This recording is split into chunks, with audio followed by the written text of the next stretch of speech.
প্রার্থী হিসেবে যে মনোনয়ন আবেদনপত্র দিয়েছিলাম সেটা আপাতত গৃহীত হয়নি, কিন্তু আমরা আপিল করব।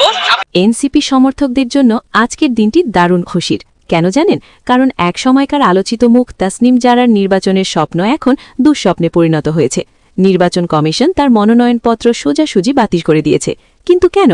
এনসিপির সাথে থাকলে তো এমনটা হতো না। চলুন আসল ঘটনা জেনে আসা যাক। ঘটনাটি ঢাকা ৯ আসনের। তাসনিম জারা চেয়েছিলেন এখান থেকে স্বতন্ত্র প্রার্থী বা ইন্ডিপেন্ডেন্ট ক্যান্ডিডেট হিসেবে নির্বাচন করতে, কিন্তু স্বতন্ত্র প্রার্থী হতে গেলে একটা নিয়ম আছে। নিয়মটা হলো যে এলাকায় ভোট করবেন সেই এলাকার ভোটারদের সমর্থনের প্রমাণ দিতে হয়। নিয়ম অনুযায়ী মনোনয়নপত্র জমা দেওয়ার সময় মিনিমাম ২০০ জন সাধারণ ভোটারের নাম, আইডি নম্বর এবং স্বাক্ষর জমা দিতে হয়। তাসনিম জারা ভাবলেন ২০০ জন তো কিছুই না, তিনি হয়তো একটু বেশিই কনফিডেন্ট ছিলেন। কিন্তু কথায় আছে না, অতিভক্তি চোরের লক্ষণ, এখানে হলো অতি পণ্ডিতি বাতিলের লক্ষণ। তাসনিম জারা ভাবলেন তিনি সব ঠিকঠাক দিয়েছেন, কিন্তু নির্বাচন কমিশন যখন তার জমা দেওয়া লিস্ট থেকে র্যান্ডামলি ১০ জন ভোটারের তথ্য যাচাই করল, ধরা পড়ল বিশাল গরমিল।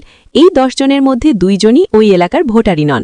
ভাবুন একবার, মাত্র ১০ জনেই যদি ২ জন ভুয়া বা ভুল ভোটার বের হয়, তাহলে বাকি তালিকার কি অবস্থা? ব্যাস, নির্বাচন কমিশন আর দেরি করেনি, সোজা লাল কার্ড দেখিয়ে তার মনোনয়নপত্র বাতিল ঘোষণা করে দিল। এনসিপির ব্যানারে নির্বাচন করলে হয়তো দলীয় মনোনয়নে এই ঝামেলায় তাকে পড়তে হতো না, কিন্তু এখন আমও গেল, ছালাও গেল। আপনার কি মনে হয়, এটা কি আসলেই অতিপণ্ডিতির ফল, নাকি তাসনিম জারার জন্য এটা বড় কোনো রাজনৈতিক শিক্ষা? কমেন্ট বক্সে আপনার মতামত জানাতে ভুলবেন না। আর এনসিপির পরবর্তী আপডেট পেতে আমাদের সাথেই থাকুন।